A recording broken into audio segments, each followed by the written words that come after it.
Something just happened in Washington that could impact nearly every American, whether you're retired, raising a family, working a tipped job, or trying to manage your budget through inflation.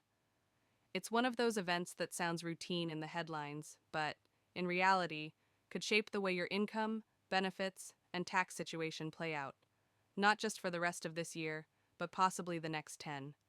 It has to do with a bill, yes, another bill, but this one is different. It's not just any bill, it's massive, it's controversial, and if you rely on any form of government support, or if you earn your living in any way that falls outside the 9 to 5 box, you're going to want to understand exactly what just passed. The surprises tucked inside it are big, some helpful, some not. And by the time we get to the end of this breakdown, you'll see why so many people are calling it both a gift and a gut punch at the same time. Now, if you're a senior, someone who relies on Medicaid, SNAP, tips, overtime, or has children under the age of 5, this is something you simply cannot afford to ignore. You might be affected in ways you hadn't expected. Even something as simple as how you file your taxes next April could change based on this one bill. And if you're thinking, I don't make enough to be affected, or I'm retired, how much could it really matter to me? Well, those are exactly the people who might be caught off guard. So, if you're serious about protecting your income or preparing for what's coming, stick around to the end. There's a lot the headlines didn't mention, but you deserve the full picture. This bill just cleared the Senate after a marathon 27-hour session. It's called, officially and somewhat cheekily, the One Big Beautiful Bill. And if nothing else, the name fits. It's over 900 pages long, packed with sweeping tax changes, program cuts, credits, and spending initiatives. And here's what's wild. Depending on your situation, it could either save you hundreds or cost you just as much, if not more. Let's start with something that's been getting a lot of attention: the changes for working Americans. If you work in restaurants, salons, bars, hotels, any job where you rely on tips, you're probably used to losing a decent chunk of your income to taxes. Under this bill, you may now be able to deduct up to $25,000 of tip income from your taxable earnings. That's right, $25,000. This is being touted as a huge win for service industry workers who often work long hours just to watch a big portion go to the IRS. But there is a limit.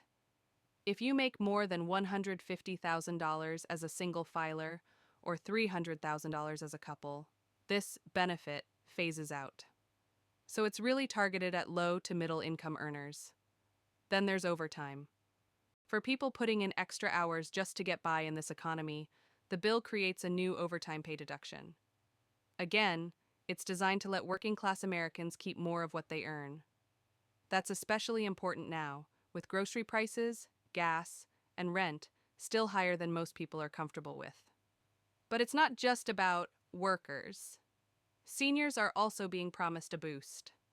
If you're 65 or older, there's now a potential $6,000 deduction available to you, an increase from the $4,000 version proposed by the House earlier this year. It begins phasing out at $75,000 in income for individuals and $150,000 for couples. On paper, it looks like a nice break, but not everyone will benefit equally, and we'll get to that later. Now let's talk about families. If you've had a child born between 2024 and 2028, this bill introduces something called a Trump account. It's essentially a government-seeded savings fund with a $1,000 starting deposit for every qualifying child, automatically invested in an index fund. Parents can't touch the money immediately. It's designed to grow over time, but the goal is to give families who might not otherwise open a college or investment account a financial jumpstart. No paperwork, no applications, just automatic enrollment for qualifying births. Sound like a good deal so far? Well, here's where things start getting more complicated. Because for all the deductions and credits being handed out, there are also deep spending cuts, cuts that could take benefits away from millions. Medicaid is the first major target. The bill introduces a federal work requirement for non-disabled adults ages 19 to 64. You'll now need to prove at least 80 hours of work, job training, or volunteer activity each month to stay enrolled. There's also a big change for parents. Unless your child is under 14, the exemption from this work rule no longer applies. That one change alone could disrupt coverage for hundreds of thousands of families. The bill also tightens eligibility reviews for Medicaid, moving them from once a year to once every 6 months. That might not sound like a big deal, but it dramatically increases the risk of people losing coverage for missing paperwork or not responding in time. In fact, the Congressional Budget Office estimates nearly 8 million Americans could lose Medicaid coverage by 2034 because of these changes. SNAP, the Supplemental Nutrition Assistance Program, commonly known as food stamps, is also being overhauled. Similar work requirements are being put in place. But there's a twist. States with high error rates in benefit distribution will now have to absorb some of the financial cost. That could mean cuts in staffing or fewer people being approved. As a result, about 600,000 low-income households are expected to lose around $100 per month in food assistance.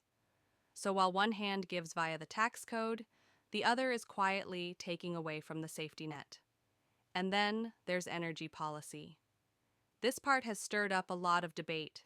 Nearly all the clean energy credits passed during the last administration, things like tax breaks for electric vehicles, solar panels, heat pumps, are either being scaled back or eliminated entirely. If you were planning on upgrading your home to be more energy efficient or buying an electric car with federal incentives, those plans may now be on pause. In place of those credits, the bill introduces new benefits for fossil fuels. Oil, gas, and coal producers will now get tax breaks and subsidies, particularly those operating inside the U.S. Excise taxes on fossil fuel production are being rolled back. For states like West Virginia, Pennsylvania, and Texas, this is being marketed as a boost for jobs and domestic energy. But for solar and wind startups, it's a serious setback. Now here's something nobody expected: space funding. Yes, really. The bill allocates $10 billion to Mars mission development, $325 million to safely deorbit the aging International Space Station, and $85 million to relocate a retired space shuttle from Virginia to Texas. As strange as that may sound, it's part of the larger defense and infrastructure push tied into this bill. And defense spending overall is massive. The Pentagon is getting an additional $29 billion for new ships, $25 billion for missile defense, and $46.5 billion for border wall expansion and surveillance tech. Another $30